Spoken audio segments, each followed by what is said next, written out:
Hey kindergarten, I hope you're having a terrific Tuesday today and you're ready to get started with some math. So let's check out our number talk for the day.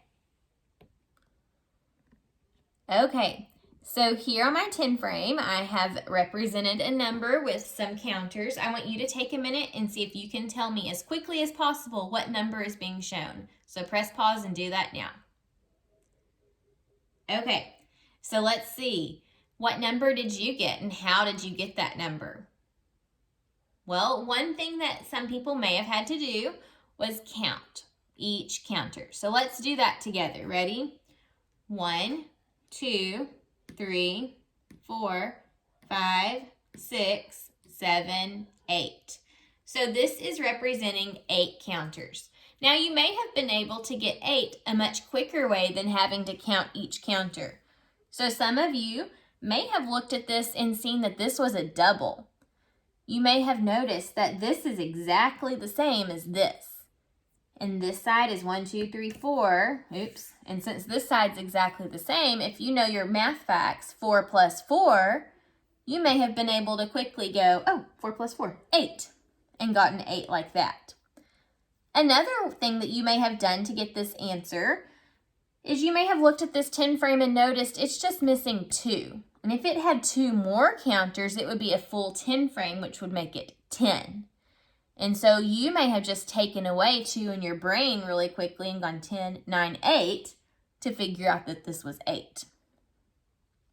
Something else you may have done, you may have just scooted this down in your head to quickly see that this was 8, or you may have even moved one up here to easily see that this was 8. So there are several ways that you could have manipulated or ways that you could have thought about these to get the answer of 8. That's called subitizing when we're able to answer quickly like that. Okay, we're going to move on to our word problem for the day now. Let me draw out our apps check mat.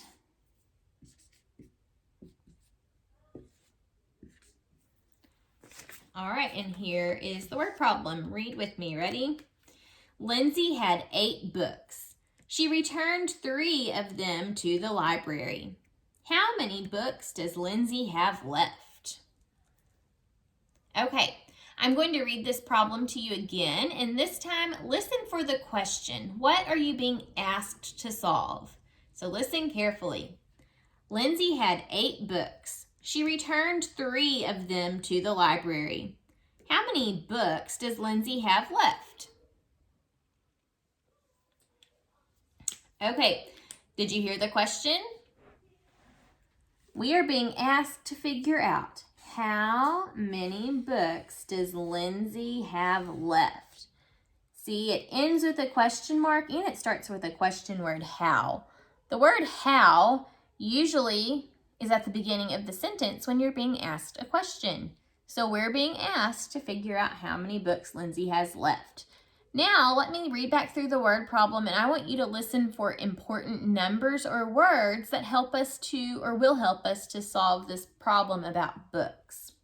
Here's the first sentence. Lindsay had 8 books. What's important in that sentence? 8, right? 8, because it tells us how many books she started with. The next sentence says, she returned 3 of them to the library. What's important in that sentence? 3. It tells us how many books she returned to the library. Returned is very important too. Do you know what returned means? Returned means that you have to take back. You're taking it back. So if Lindsay had 8 books and she returned 3 of them, is she adding to what she already has or is she taking away? Let's plan out our problem. We've got to decide between addition and subtraction. So Lindsay had 8 books to start with. That is our whole. That's how many she started with. She returned 3 of them. We're trying to figure out how many books she has left. So if, like we said, she has 8 books and then she returns some, she's getting rid of them. So she's subtracting. So we're going to need to do 8, because that's our whole, minus the 3 books she returned to figure out how many she has left. So we'll need to solve 8 minus 3. The first way I'm going to solve today is by drawing a picture. So I'm going to draw a picture of the 8 books. 1, 2, 3, 4, 5, 6, 7, 8. There are Lindsay's 8 books. Now I need to show her returning 3 of them. So to do that, I'm just going to mark out 3 of them. 1, 2, 3. And we want to know how many are left. So let's count. 1, 2, 3, 4, 5. There are 5 books left. Let's solve this problem again. This time to solve, I'm going to use some little counter bears. Okay, so my 8 books. 1, 2, and it's okay if they're different colors. 3, 4, 5, 6, 7, 8. All right, so there are my 8 books. And then Lindsay returned 3 of them. So 1, 2, 3. How many are left? 1, 2, 3, 4, 5. There are 5 bears left. So I checked this problem 2 different ways and I got 5 as my answer. So I know 5 must be the answer to 8 minus 3. We can answer our question now. How many books does Lindsay have left? She has 5 books left. Okay, I'm going to clear my board and we're going to get ready for our comparing number lesson. If you have counters at home, or if you have little Legos at home, or Cheerios or coins, anything you could use to practice counting, I want you to press pause and go grab that really fast and then we'll get started. All right, so today I'm going to be using bears to practice my comparing. You may be using something different. I'm going to draw a line down the middle here. And actually, before I draw my line, let me go back. I'm going to write some words. We're going to talk about greater than,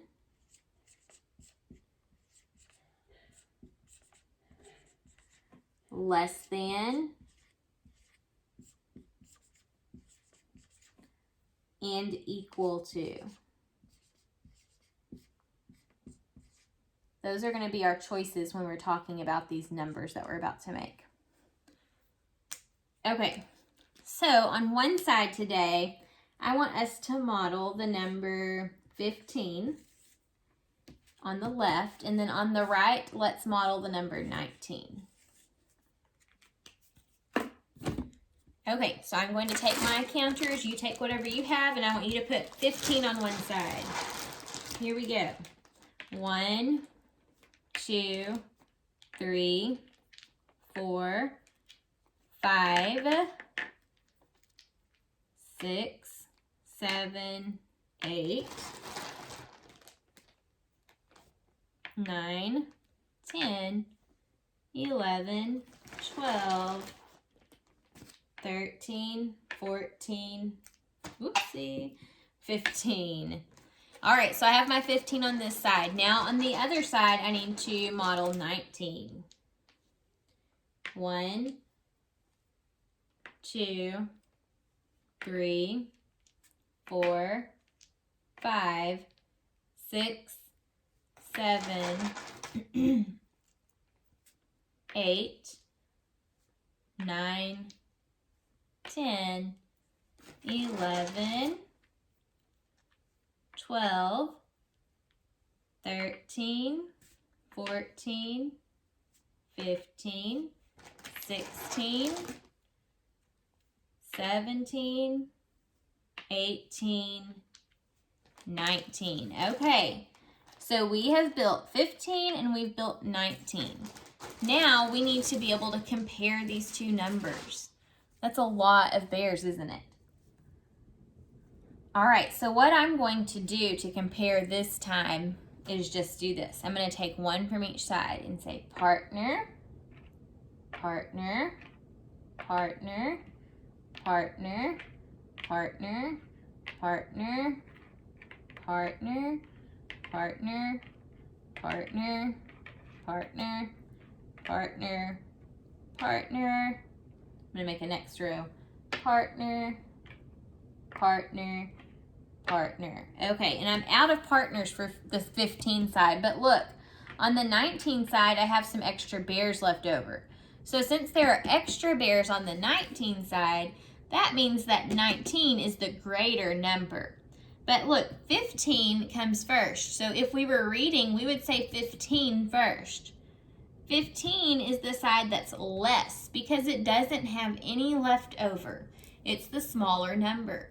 So we would say 15 is less than 19.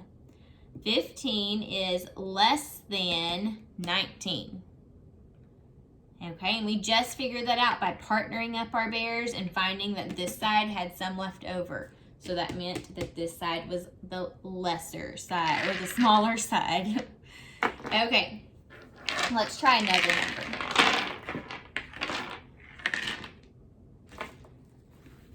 Okay, so let me erase here.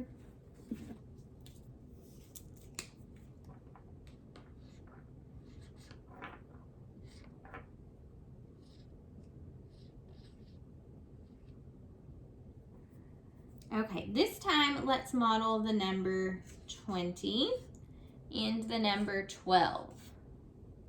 So 20 on the left and 12 on the right. Let's count out 20 first. 1, 2, 3, 4, 5, 6, 7, 8, 9, 10, 11, 12, 13, 14, 15, 16, 17, 18, 19, 20. So here are my 20 counters. On the other side, I need to model 12. 1, 2, 3, 4, 5, 6, 7, 8, 9, 10, 11, 12. Okay, so look at those two numbers, and I can almost see without having to count which one is the largest and which one's the smallest. Which number is larger? Is it this 20 or the 12? 20 is larger, right? You can easily see because there are more bears there on the 20 side than there are on the 12 side. So I can see that 20 is the greater number. So since I know 20 is the greatest, now I'm ready to compare my numbers. 20 is greater than 12. We say 20 is greater than 12 because 20 has the most and 12 has the least out of the two numbers. So the greatest number is 20. If I was having a hard time seeing which one was greater, I could partner them up like I did with my last number here. So let's do that really fast.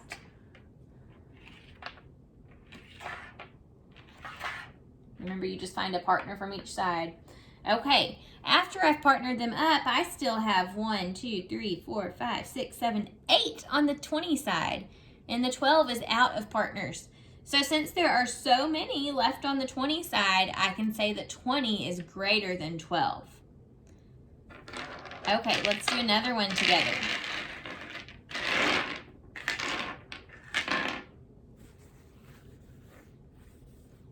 On this left side, let's model the number 11, and on the right side, let's model 10.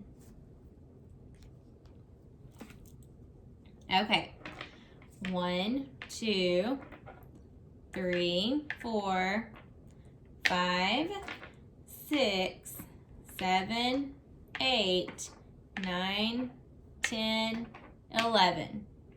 And then let's model 10 on the other side. 1, 2, 3, 4, 5, 6, 7, 8, 9, 10.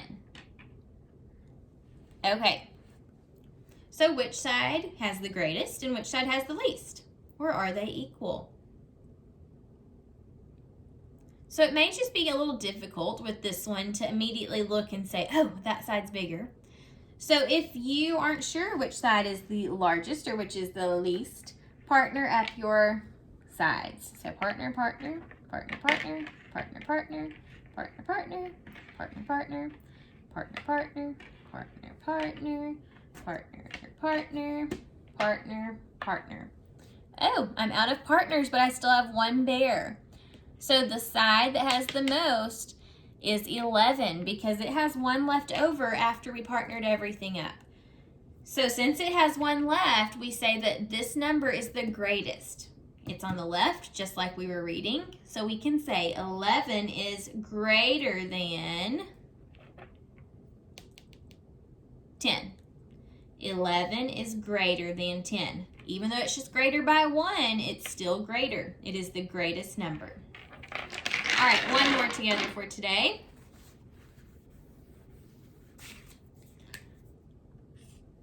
I want you to represent the number 5 on this side and this number on this side.